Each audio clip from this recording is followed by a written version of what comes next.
when Luke smuggled cattle on the Millenium Falcon. Han Solo loved the Millenium Falcon. It was more precious to him than almost anything, and his friends often joked that if he was forced to choose between Leia and the Falcon, it'd be an easy choice for Han. He'd pick his ship. So if it was so precious, then why did he allow Luke to smuggle a herd of filthy cattle aboard the Falcon? That's today's story. A short while before the Battle of Hoth, Han and Luke were sent to acquire resources from the rebellion.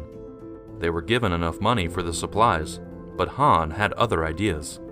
He decided to gamble instead in a game of sabacc, and he lost it all. So Luke had to do something that he had only ever seen other people do: make some shady deals and get the money back.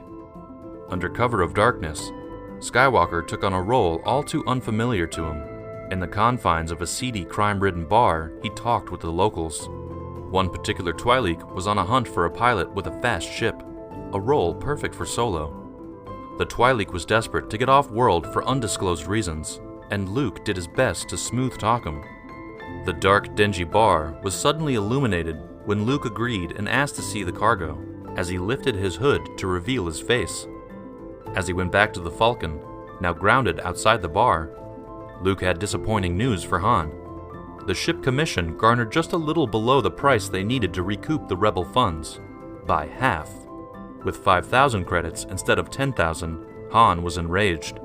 But Luke, already having been put in a situation he wasn't comfortable with, calmly accepted that their journey to get the funds back may be longer than originally thought. At least the cargo shouldn't be too much hassle, he thought.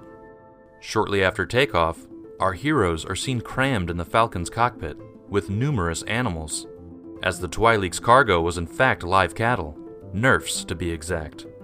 These were an exotic, domesticated version of cattle popular throughout the galaxy.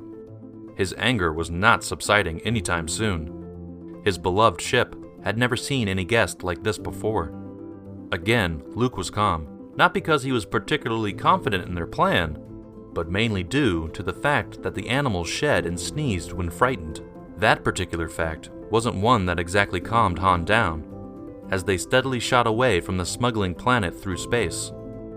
Soon, aggression began to develop outside the ship as well as inside, as the Empire were hot on the Falcon's tail. The Empire commanded that the Falcon stop. It was illegally transporting livestock, a large crime in this sector.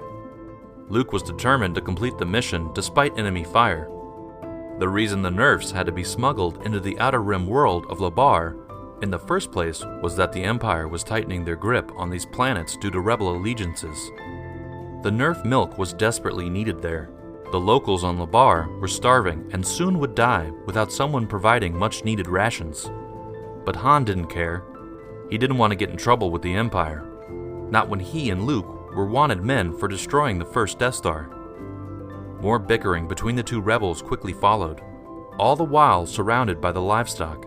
Despite the overcrowding caused by the Nerfs, the arguing between the two friends was what made the space feel smaller and smaller.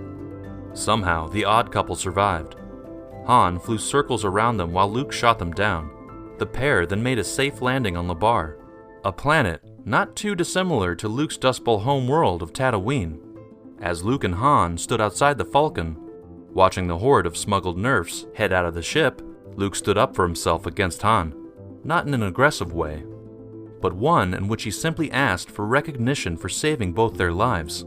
Han, confident enough in his own actions, dismissed this, believing that he was the sole reason they made it out of the space battle alive despite Luke's shooting skills. The pair clearly had a long way to go before seeing each other as equals. However, there was lightheartedness in the air. As their bickering calmed down, Luke agreed to clean Han's ship of the mess left behind by the cattle. Though a lot of bonding still had to happen, Luke was pleased that the main goal in securing at least some of the credits and getting the Nerfs safely on Labar was completed. Even though Han Solo loved the Millenium Falcon, he also wanted to avoid getting in any more trouble, especially with Princess Leia, who he had grown feelings for. If he were to return to the rebellion without their much-needed supplies, he would have been cast out, and that would mean he would not only have a bounty on his head from Jabba, the Empire, and the rebels, but he would have no way to take his relationship with Leia any further.